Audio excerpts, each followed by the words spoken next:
కరీంనగర్, ఆదిలాబాద్, నిజామాబాద్, మెదక్ జిల్లాల బీజేపీ అభ్యర్థి విద్యావేత్త మల్క కొమ్రయ్యను ఆశీర్వదించండి. విద్యారంగంలోని టీచర్ల సమస్యలను చట్టసభల్లో గట్టిగా పోరాడుతాం. మొదటి ప్రాధాన్యత ఓటు వేసి టీచర్స్ ఎమ్మెల్సీగా గెలిపించండి. అమెరికన్ ప్రెసిడెంట్ డొనాల్డ్ ట్రంప్కు బెస్ట్ ఫ్రెండ్ ఎవరు?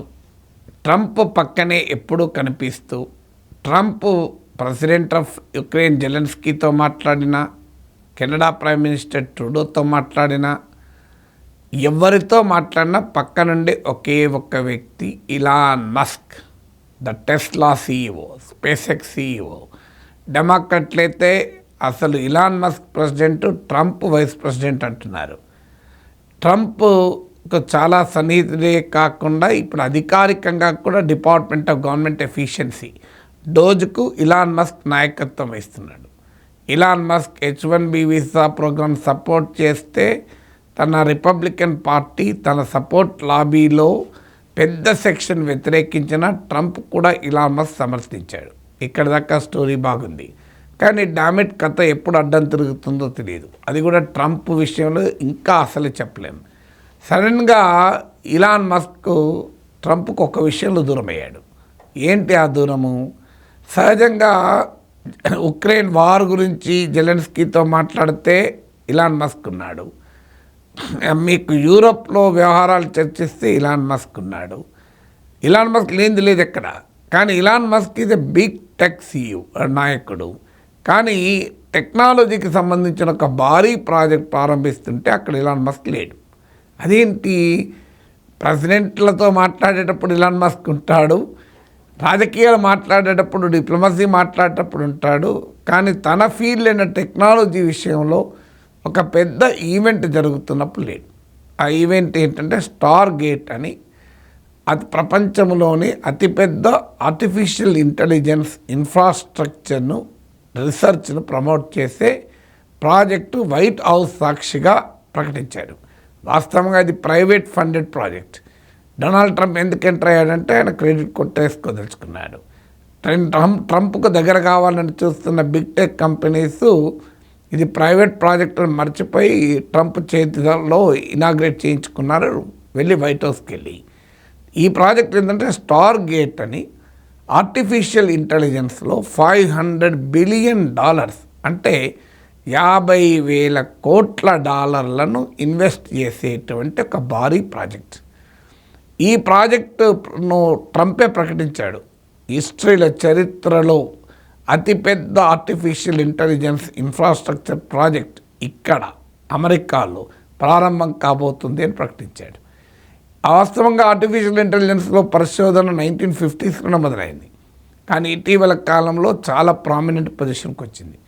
ట్రంప్ ఈ ప్రాజెక్ట్కి ఇన్వాల్వ్ చేసిన కంపెనీస్ 3 టెక్ జాయింట్స్. ఒకరు OpenAI అధినేత శామ్ ఆల్ట్మ్యాన్, రెండవ వ్యక్తి మసాయో సోన్, ఇతను SoftBank head, Japanese company అది. మూడో వ్యక్తి Oracle head Larry Ellison. So ఈ శామ్, ఎలిసన్ 3 ఉన్నారు. కానీ మస్క్ లేడు. అది ఆశ్చర్యం ఏంటంటే, ఎందుకంటే మస్క్ కూడా ఆర్టిఫిషియల్ ఇంటెలిజెన్స్ రంగంలో ప్రమేయం ఉంది. ఆయనకు కంపెనీ కూడా ఉంది XAI అని. మరి ఎందుకు లేడు ఇలాన్ మస్క్? ఇలాన్ మస్క్ లేకపోవడం ఒక ఎత్తు అయితే, ఇలాన్ మస్క్ రైవల్ అయిన శామ్ ఆల్ట్మ్యాన్ ఉన్నాడు. మీకు గుర్తుంటుంది, OpenAI ఏర్పాటు చేసినప్పుడు శామ్ ఆల్ట్మ్యాన్తో పాటు ఇలాన్ మస్క్ కూడా co-founder ఆఫ్ OpenAI. తర్వాత ఆయన OpenAI నుంచి వెళ్ళిపోయాడు. సొంత దుకాణం పెట్టుకున్నాడు XAI అని.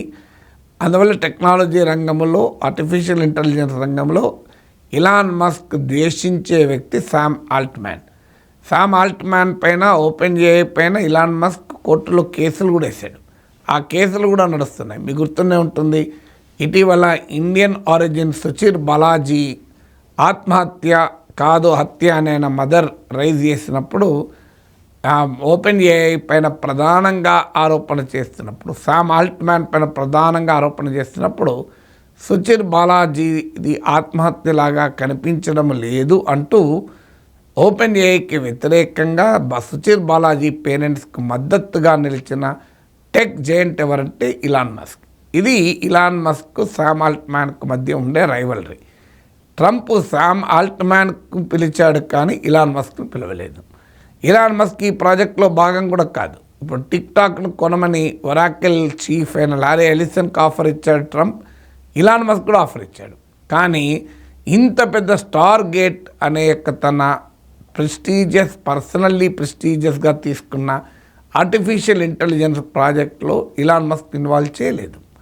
ఇది ఏంటంటే 10 డేటా సెంటర్లు టెక్సాస్లోనే నిర్మిస్తోంది. మీకు అమెరికా వ్యాప్తంగా ఇతర రాష్ట్రాల్లో కూడా పెద్ద ఎత్తున డేటా సెంటర్లు పెట్టబోతుంది.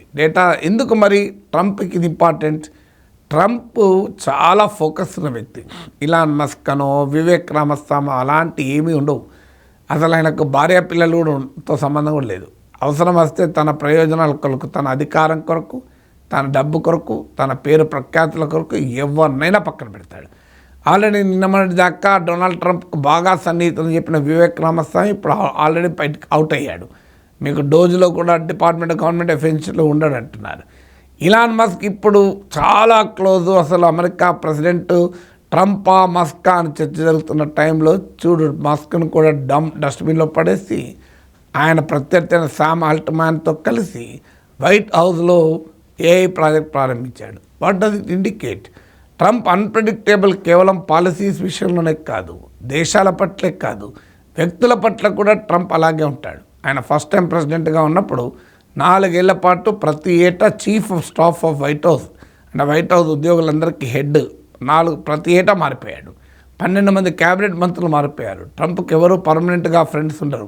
పర్మనెంట్గా ట్రంప్ కలై ట్రంపే. ట్రంప్ తన ప్రయోజనాలు మాత్రమే ఫోకస్గా ఉంటాడు. అవసరమైతే ఎవరినైనా డంప్ చేస్తాడు, భార్య పిల్లల్ని కూడా డంప్ చేస్తాడు. దాంట్లో మొమాటం లేదు ట్రంప్కు. అలాంటప్పుడు ఇలాన్ మస్క్ లెక్కన ఎందుకు మరి ట్రంప్కి ఇష్టము?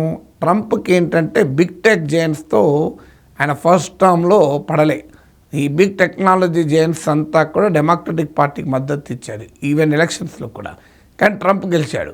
గెలిచిన తర్వాత బిగ్ టెక్ జైంట్స్ స్లోగా ట్రంప్కు సన్నిహితంగా అవడం మొదలుపెట్టారు. మార్క్ జుకర్బర్గ్ వచ్చి ట్రంప్తో డిన్నర్ వెళ్ళి ట్రంప్ చెప్పినట్లుగా మెటా నుంచి ఫ్యాక్ట్ చెకర్స్ని తొలగించాడు. ఈవెన్ ట్రంప్ ప్రమాణ స్వీకారానికి కూడా సిలికాన్ వ్యాలీ కార్పొరేట్ జైంట్స్ అంతా అక్కడ ప్రత్యక్షమయ్యారు. సో ఇది ఒక క్విడ్ ప్రోగా మారిపోయింది. ట్రంప్ కూడా వాళ్ళకి హైయెస్ట్ ప్రియారిటీ ఇచ్చాడు. క్యాబినెట్ మంత్రుల కన్నా కూడా ఎక్కువగా ఈ కార్పొరేట్ జైంట్లకే పెద్దపీట వేశారు. అందువల్ల ఆ క్విడ్ ప్రోకో నడుస్తుంది. ఇప్పుడు ట్రంప్ ఏంటంటే అమెరికా ఫస్ట్ అనే పాలసీతో వచ్చాడు. అమెరికాలో ఉద్యోగాలు కల్పిస్తానని వచ్చాడు. ఇప్పుడు ఆయనకు అర్జెంటుగా ఇన్వెస్ట్మెంట్ కావాలి, ఎంప్లాయ్మెంట్ కావాలి.